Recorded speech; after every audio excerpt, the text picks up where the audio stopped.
Electoral bond में effective control के हिसाब से इस देश के प्राइम मिनिस्टर और गृह मंत्री को तुरंत गिरफ्तार किया जाए। इलेक्शन का शेड्यूल फिक्स किया गया है, ये सारा का सारा गैर कानूनी और अनकॉन्स्टिट्यूशनल है। इसका प्राइम मिनिस्टर और उसकी हर षड्यंत्र और चाल को एग्जीक्यूट करने वाला देश का गृह मंत्री। इलेक्शन कमिश्नर के क्वालिफिकेशन पे लगातार हम सवाल उठा रहे हैं कि वो कंप्यूटर इंजीनियर नहीं है, एक्सपर्ट नहीं है, वो कैसे दावा कर सकते हैं कि ईवीएम में हेराफेरी नहीं हो सकती। तो ये पूरी की पूरी दाल काली है, सब मिले हुए हैं। पटेल साहब यहाँ घूम रहे होंगे, उन्होंने तो खुली चुनौती दी है कि ईवीएम लेके आइए, हम बता देते हैं कैसे होता है। इनकी विदाई होगी 2024 में। देश का बुरा हाल पुरानी इमरजेंसी से भी ज़्यादा कर दिया है इस सरकार ने। आज जो प्राइम मिनिस्टर है उससे बड़ा फ्रॉड प्राइम मिनिस्टर कभी नहीं हुआ, उस जैसा झूठा प्राइम मिनिस्टर कभी नहीं हुआ। ये कॉन्फिडेंस आ कहाँ से रहा है?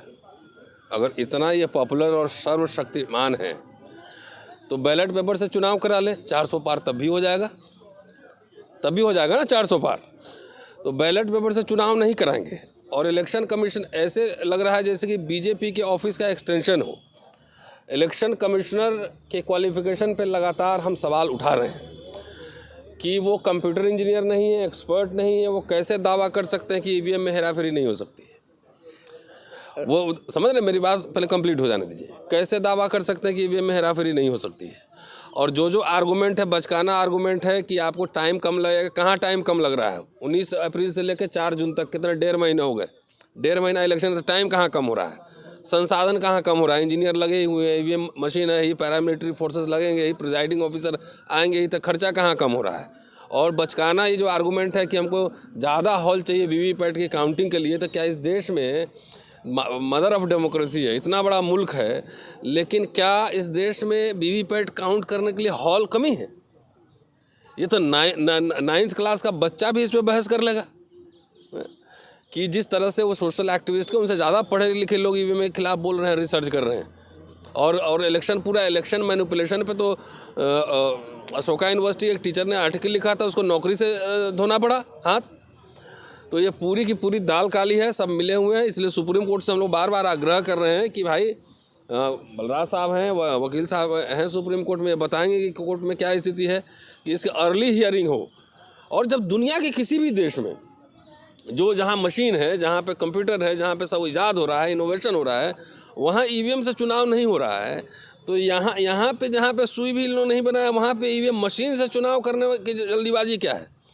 जापान में क्यों नहीं हो रहा है ईवीएम से? इंग्लैंड में क्यों नहीं हो रहा है? जर्मनी में क्यों नहीं रहा? एक आदमी वहाँ कोर्ट में गया जर्मनी में और ईवीएम को बैन कर दिया गया वहाँ। और यहाँ लाखों करोड़ों लोग ईवीएम के खिलाफ आवाज़ उठा रहे हैं, तो क्या सुनाई नहीं दे रही है?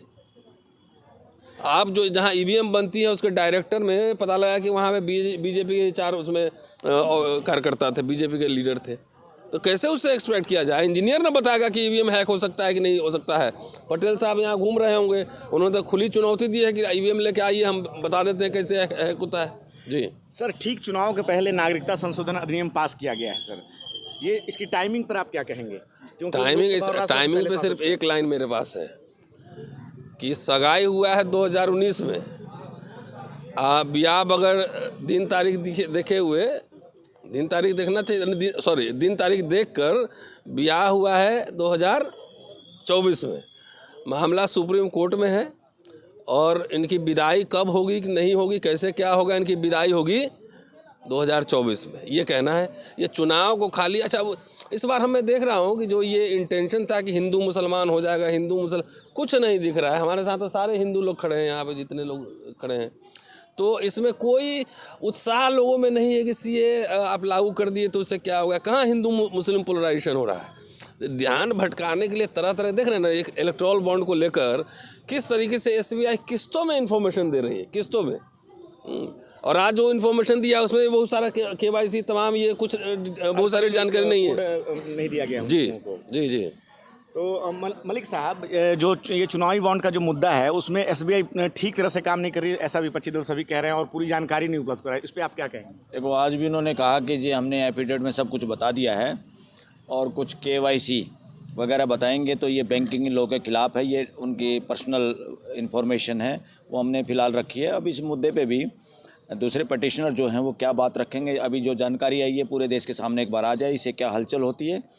अगर ज़रूरी हुआ इस केस में ख़ास तौर पे, ये केवाईसी का मतलब ये नहीं कि रूल बना दिया किसी की भी केवाईसी कोई बताए, ये तो इस मुद्दे की बात है। इस मुद्दे में पॉलिटिकल पार्टी का केवाईसी या उसको दान देने वाले चोर चकारे जो लोग हैं, जिन्होंने दान दिया, ये विशेष कैटेगरी के लोग हैं, ये देश के लोग नहीं हैं इस वक्त। ये अलग तरह का एक मसला है, पर्टिकुलर इसके से रिलेटेड है, उस बात की इन्फॉर्मेशन देश को चाहिए। आने वाले समय में मुझे लगता है हो सकता है केवाईसी भी अगर बतानी ज़रूरी होगी, अगर इन्फॉर्मेशन लोगों को पूरी नहीं मिली इस बात से, कैलकुलेशन सही नहीं कर पाए, आपस में मिलान सही नहीं कर पाए और केवाईसी अगर कुछ आड़े आती है देश को जानने में, हो सकता है सुप्रीम कोर्ट उसका भी आदेश कर देगी। अब कोई ऐसी बात नहीं है, सुप्रीम कोर्ट इस वक्त जो मूड में है, सुप्रीम कोर्ट देश के मूड को भी समझ गया है। ज़्यादातर जजिज, वो जजिज भी जो जिन बेंचों से लोगों को बेल नहीं मिल रही, उन्होंने भी कमेंट करना शुरू कर दिया है, भाई हम मानेंगे नहीं, इस तरह से जेल में रखना ठीक नहीं है, मगर बेल नहीं दी जा रही। तो इसमें सारा का सारा, और इसका भी मुद्दा बाकी है ईवीएम का भी, और ये मुद्दा हो सकता है हम तो मांग करेंगे, अब कुछ एडवोकेट मांग करेंगे, ज़रूरी हुआ तो पटिशन फाइल करेंगे कि इस मामले में इमीडिएट कॉन्स्टिट्यूशनल बेंच बैठाया जाए। ये देश की ज़रूरत है। देश की सुप्रीम कोर्ट देश के हिसाब से चलेगी, न कि सुप्रीम कोर्ट के हिसाब से देश चलेगा। और देश चाहता है ईवीएम पे फैसला हो जाए, देश में दूध का दूध और पानी का पानी हो जाए, किधर खड़ी है सुप्रीम कोर्ट और लॉ को कैसे व्याख्यात करती है। और लॉ हमेशा प्रो पीपल होता है। कॉन्स्टिट्यूशन के बाद हर कानून को प्रो पीपल सोच के बनाना होता है, चाहे सुप्रीम कोर्ट का जज हो, चाहे देश का प्रधानमंत्री हो, चाहे देश की राष्ट्रपति हो। परो शासन, परो गवर्नमेंट नहीं, क्योंकि देश में शासन नहीं है। देश शासन को तो जूते मार दिए थे हमने। 47 में देश आज़ाद शासन से तो हुआ था, पुलिस स्टेट एक शासन की तरह से। मगर आज देश में देश का बुरा हाल पुरानी इमरजेंसी से भी ज़्यादा कर दिया है इस सरकार ने, और देश पुलिस स्टेट में बदल गया। पुलिस स्टेट का क्या मतलब है? हर जगह पे पुलिस, धरना कोई आदमी बोले वहाँ पुलिस, कोई बोले तो उसके खिलाफ केस और उसको पुलिस में जेल में ठोकना। इसका मतलब है ये सरकार लोकतांत्रिक नहीं है, संविधान को समझती नहीं है, संविधान के हत्यारे लोग हैं, और देश को इन्होंने पुलिस स्टेट में बदल दिया है। संविधान को ये ऑलरेडी सिर शासन में लगा चुके हैं, उल्टा नीचे कर चुके हैं। ऐसे लोगों को, और ख़ास तौर पे जिस तरह से कंट्रोल, जो इफ़ेक्टिव कंट्रोल के नाम पे सत्येंद्र जैन की बेल कैंसिल होती है, उसको आगे जेल में रहना पड़ता है। इफ़ेक्टिव कंट्रोल के नाम पे इन्होंने वहाँ पकड़ लिया झारखंड का सीएम। इफ़ेक्टिव कंट्रोल के नाम पे ये दिल्ली के सीएम को पकड़ना चाहते हैं। मैं कह रहा हूँ इलेक्टोरल बॉन्ड में इफेक्टिव कंट्रोल के हिसाब से इस देश के प्राइम मिनिस्टर और गृह मंत्री को तुरंत गिरफ्तार किया जाए। ईडी और इनकम टैक्स डिपार्टमेंट उनके पास जाए, पैसे कैसे आए, क्यों आए और किन कंपनियों ने कैसे दिए, और वहाँ सरकारी गवाह बनाए जाएं। जिन कंपनियों को डराया गया या जिनके मुकदमे पैसे लेके वापस किए गए, उनके सरकारी गवाह बना के इस देश के प्राइम मिनिस्टर को, गृह मंत्री को जेल में ठोकने की ज़रूरत है इस वक्त। और सुप्रीम कोर्ट से हम ज़रूर वो करेंगे। और सोशल मीडिया को भी जो दबाया जा रहा है, जिनकी रीच कम की जा रही है, जिनका डिमोनेटाइज किया जा रहा है, ये जो बदमाशी कर रहे हैं लोग, इनके खिलाफ हम सुप्रीम कोर्ट के सामने पटिशन फाइल करेंगे। वो लोग जिनको सताया गया, जिनके साथ इस तरह का हुआ, वो हमें इन्फॉर्मेशन दें। हम सब की तरफ से सुप्रीम कोर्ट के संज्ञान में लाएंगे, चीफ जस्टिस के सामने इस पटिशन को रखेंगे। देन ही विल डिसाइड कि ये कौन सुने और इम्पोर्टेंट है कि नहीं है। इससे ज़्यादा इम्पोर्टेंट कुछ नहीं है।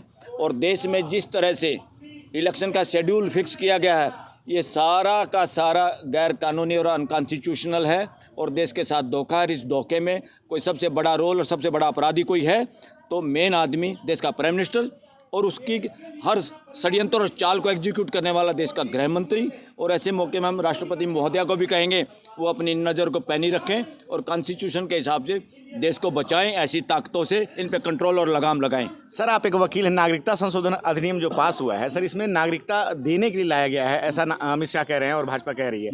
तो फिर सर विरोध कैसा है सर? ये जो आम जनता को आप कैसे इसको बताएंगे? ये इसलिए बताएं, देखिए विरोध इस बात का है, तुम बहाना बना के, हमारा देश सेकुलर देश है। हमारा देश में जब ये देश आज़ाद हुआ तब भी जिनको छूट थी, जो लोग यहाँ रहना चाहें, वहाँ ना जाना चाहें, वहाँ भी। और वहाँ पे जो अत्याचार का बहाना बना रहे हैं पाकिस्तान में, बांग्लादेश में और तीसरा अफ़गानिस्तान में, अरे भाई फिर सरकार क्या कर रही है, फॉरेन मिनिस्ट्री क्या कर रही है, एम्बेसडर क्या कर रहे हैं? और जिसकी पड़ोसी से नहीं बनती वो खुद घटिया होता है। और पड़ोसी जो परमानेंट है, जिसको हम बदल नहीं सकते, अटल बिहारी वाजपेयी ने भी कहा था, वो तो बीजेपी के थे, कि भाई जिसको पड़ोसी सबसे ज़्यादा उसको हमें बना के रखनी चाहिए। बस भी लेके गए थे। तो ये बहाना बनाने, ये सारा ट्रिगर पॉइंट है। इन्होंने सोच रखा है, पूरा प्लान बना रखा है कि कब क्या काम करना है ताकि हिंदू मुसलमानों वोटों का ध्रुवीकरण हो। और ये 400 की बात इसलिए करें कि पहले लोगों के दिमाग में डाल दो, डरा दो। और ये अपने अकल से नहीं कह रहे, प्राइम मिनिस्टर इसको साइकोलॉजिस्ट और जिनका आईटी सेल है और जो टीम है जो सैकड़ों करोड़ों लेके इनको सलाह देती है और सारा का सारा दूसरे लोगों को फॉलो करती है, जो इस सरकार के खिलाफ बोलते हैं उनके पीछे लगते हैं, उनके फ़ोन है। इस देश में इंटेलिजेंस एजेंसी का भी दुरुपयोग हो रहा है। उनसे भी निवेदन है, इंटेलिजेंस एजेंसी में इस देश के जितने भी बेटे बेटी काम करते हैं, अफसरों कर्मचारी हों, कि इस जालसाजी से निकले, इस सरकार की धोखाधड़ी में ना आए, अपने देश के नागरिकों के साथ गलत काम ना करें। उनकी जो भी फ़ोन टेपिंग करने में शामिल लोग हैं वो भी बाज आएँ और अपने देश के लोगों का साथ दें। सरकार अगर तुम्हारे पे दबाव दे रही है किसी की बदली का, किसी और तरीके का, उस दबाव को झेलते हुए ऐसे चालाकी से काम करो, ऐसी समझदारी से काम करो कि इन बदमाशों का इलाज हो पाए। सर, मोदी साहब का कहना है कि नारी शक्ति को बचाने के लिए अपनी जान की बाजी लगा देंगे। इससे बड़ा फ्रॉड बयान नहीं हो सकता। जो आदमी घर से भागा भगोड़ा आदमी, जो एक पत्नी को उसकी इज्जत वाली ज़िंदगी नहीं दे पाया। पहली बात तो इस देश में रांडे रोटों को पॉलिटिक्स में और ऐसी जगह पे बिठाना ही नहीं चाहिए। हमारे यहाँ समाज में भी रांडे लोगों को पंचायती नहीं बनाते। मैं अपनी बता रहा हूँ समाज की, कि उनको जिन्होंने गृहस्थी नहीं देखी, जो देश के अखंड समाज का पूरे वसुधैव कुटुंब का आधार है कुटुंब, और कुटुंब होता है घर और घरवाली से और बच्चों से। अब जिस आदमी को ये देश चाहता था कि अब तो प्राइम मिनिस्टर बन गया है और प्रेशर में आके एफिडेविट में बता दिए, पहले तो एफिडेविटों में झूठ बोलते रहे, छुपाते रहे, जब सच्चाई बता दी कि अब तो बताना पड़ेगा वरना पकड़ में आ जाओगे कि हाँ मेरा कोई डाइवोर्सी मेरी पत्नी है, कि और पत्नी का नाम बता दिया, ये देश अंदर से तैयार था। कम से कम प्राइम मिनिस्टर इतना बड़ा घर हमने दे रखा है उसको, और इतना बड़ा इस देश का पैसा उस पर खर्च होता है सिक्योरिटी में। उस बेचारी आनंदीबेन को भी यहाँ लाए और अपनी माता जी को भी लाते तो ये देश ज़्यादा खुश होता। बुजुर्ग माता को भी यहीं लाते, हम सबको अच्छा लगता। सर, अभी मणिपुर से एक वीडियो वायरल हुआ है जो कि कोरेन वांगचुक जो वहाँ के फाइटर हैं, तो उन्होंने बहुत ही मार्मिक अपील की है कि मणिपुर का दौरा करें, और इस समय वहाँ चुनाव होने वाले हैं, वहाँ स्थिति बहुत खराब है। तो इस पर सर आप क्या राय? कुछ साथी बोल रहे हैं, कुछ लोग पिटीशन फाइल करना चाहते हैं सुप्रीम कोर्ट में, वहाँ चुनाव ना हो, और कॉन्स्टिट्यूशन भी ऐसा कहता है जहाँ इस तरह की परिस्थिति हो वहाँ पे इलेक्शन टाल देने चाहिए। एमिकेबल और शांति प्रिय जगह आ जाए, लोग विस्थापित हैं तो कौन वोट डालेगा? वहाँ सारे डाटा नहीं, लोग नहीं, तो गड़बड़ घोटाला करके ये लोग जीत जाएंगे, और ये इसी तरह से ही चाहते हैं। मणिपुर में एक तरह से कुछ मामला नहीं था, मणिपुर का मामला था क्रिश्चियन और हिंदू का मामला करने के लिए, ये उसमें पूरी तरह फेल हुए। इस देश का असली हिंदू मणिपुर के साथ है, क्रिश्चियन भाई बहनों के साथ है, देश के मुस्लिम भाई बहनों के साथ है। सर, एक सीए पे एक बात और मैं आपको कह दे रहा हूँ स्पष्ट रूप से, आरएसएस बीजेपी की आस्था कभी संविधान में नहीं रही है। तो हर वो काम करेगा, चाहे आईपीसी बदलना हो, धारा 370 हो, राम जन्मभूमि बाबरी मस्जिद विवाद हो, तमाम ऐसे जो है ना डीमोनेटाइजेशन हो, तमाम ऐसे काम जिससे संविधान कमज़ोर हो, संविधान इररिलेवेंट हो, तमाम वो काम करती है। उसी के श्रृंखला में सीएए है। एक बात मेरे को याद आ गई, बहुत ज़रूरी है ये बात कहनी। मैं तो कहीं वीडियो देख रहा था, उसमें क्या सच्चाई है कैसा है, हो भी सकता है कोई पॉसिबिलिटी इस तरह की। नेहा राठौर है लड़की गायक का, उसकी कैब का एक्सीडेंट हुआ है, उसकी कैब का एक्सीडेंट हुआ कल रात को। वो नोएडा से कहीं से इंटरव्यू दे के वापस आ रही थी, और यहीं ये जो अपना कौन सा पार्क, लोधी गार्डन एरिया में आसपास कहीं एक्सीडेंट हुआ है। तो लोगों ने कई तरह की प्रतिक्रियाएं की हैं कि वो मुखर होकर बोलती है, आलोचना करती है, और अपनी बेबाब की, जो एक आदमी सिटीजन बात करता है उसका राइट है, वो बात करती है। तो फ्यूचर में इस घड़ी के बाद इस देश में कोई भी आदमी बोल रहा है, कोई भी आदमी आलोचना कर रहा है, कोई भी आंदोलन कर रहा है, अगर उस आदमी को एक खरोंच भी लगती है तो इसकी सीधी जिम्मेवारी इस देश के प्राइम मिनिस्टर की नंबर 1 और नंबर 2 इस देश के गृह मंत्री की होगी। किसी को भी कुछ होता है तो ये उस जुर्म में ये लोग शामिल माने जाएं, और इनके खिलाफ देश खड़ा हो और इनके खिलाफ कार्रवाई की जाए। इस बात से सचेत रहे पूरा देश। सर, सोनम वांगचुक जो हैं लद्दाख में आमरण अनशन पर बैठे हैं, उन्होंने सेना के लिए भी काफ़ी कई उपकरण बनाए हैं और अपने देश की सहायता की, और मोदी जी भी उनकी तारीफ कर चुके हैं, लेकिन अभी उनकी सुनी नहीं जा रही और मेन मीडिया भी नहीं दिखा रहा है। तो सर आप क्या बोलेंगे? हम सारे, ये हमारा ईवीएम हटाओ मोर्चा, मौलिक व्यवस्था अभियान, सब लोग सोनम वांगचुक के साथ है। सोनम वांगचुक न केवल लद्दाख, पूरे देश को बचाने की बात कर रहे हैं। उनकी बात में जो दम है कि इकोलॉजी को वो करना, पहाड़ों को गिराना, और पूंजीपति वहाँ खदान खोद खोद के डिस्ट्रॉय करना इकोलॉजिकल सिस्टम को, ये पूरी दुनिया की बात है, ये पूरे भारत की बात है। सोनम वांगचुक इस देश का महान देशभक्त सपूत है, हीरो है, उसकी सारी मांगे सही हैं, अच्छी हैं और हम उसके साथ हैं। और सोनम वांगचुक जिंदाबाद। सर एक आखिरी सवाल, किसान परेशान है, आंदोलन कर रहा है, ठीक है, युवा जो है वो परेशान है रोजगारों के लिए, ठीक है, और महिलाओं पे भी जो है बहुत सारे यहाँ वो हुए हैं अत्याचार। तो सर ऐसे में जो मोदी जी 400 का नारा पार करने का दे रहे हैं सर, तो उसके पीछे उनका जो विश्वास है वो क्या है सर? आप वो विश्वास नहीं, वो फ्रॉड है। वो देश के साथ फ्रॉड करना चाह रहे हैं, झूठ बोल रहे हैं और देश की मानसिकता में जिस तरह से हिटलर करता था ऐसी बातें लोगों के दिमाग में डाल के, ताकि लोगों को सच नज़र आने लग जाए और लोग सरेंडर कर दें और बाकी लोग वोट भी ना डालें, जो खिलाफ वोट करना चाहते वोट ना डालें। इसलिए पूरे देश के लोग वोट डालो, आप लोग ही अपोजिशन हो, आप लोगों को ही आने वाला इलेक्शन खुद जीतना है और आप लोगों को ही निरंकुश सत्ता को बाहर करना है। और जो ये नारा दे रहे सैकड़ों करोड़ की कंपनियां रखे हुए हैं, वो सब वहीं से करते हैं। प्राइम मिनिस्टर को क्या बोलना है, कौन सा झूठा वादा करना है, कौन सा झूठी खबर देश में फैलानी है, कौन से कपड़े डालने हैं और कहाँ पे डुबकी मारनी है, कहाँ पे तिलक लगाना है, कहाँ पे पीली धोती पहननी है, ये सारा का सारा इस देश में सुप्रीम कोर्ट के ज़्यादातर वकील कह रहे हैं इस देश में आज जो प्राइम मिनिस्टर है उससे बड़ा फ्रॉड प्राइम मिनिस्टर कभी नहीं हुआ, उस जैसा झूठा प्राइम मिनिस्टर कभी नहीं हुआ। और ये जो दोनों प्राइम मिनिस्टर और गृह मंत्री ये जोड़ी गुजरात में, वकीलों का कहना है सुप्रीम कोर्ट के कि वहाँ की बदनाम जोड़ी है, देश इसको सहन नहीं करेगा और देश को सहन नहीं करना चाहिए। इसलिए देश को इकट्ठा होने की ज़रूरत है। इनकी हर चाल में आक्रोशित होना नहीं, माइनॉरिटी मुस्लिम भाई हो, क्रिश्चियन भाई हो, कोई और भी हैं, और जाति पाति में भी नहीं बटना है। ये सब कुछ हथकंडे करेंगे, कहीं कोई घटना दुर्घटना हो जाए उस पर भी ज़्यादा रोष प्रकट नहीं करना, शांति से सोचना है, सब कूल रहना है। एक चुप सौ को हराए और ठंडा लोहा गर्म लोहे को काटे। देश की जनता ठंडे लोहे की तरह इन बदमाशी करने वाले गर्म लोहे को काट देगा। धन्यवाद सर।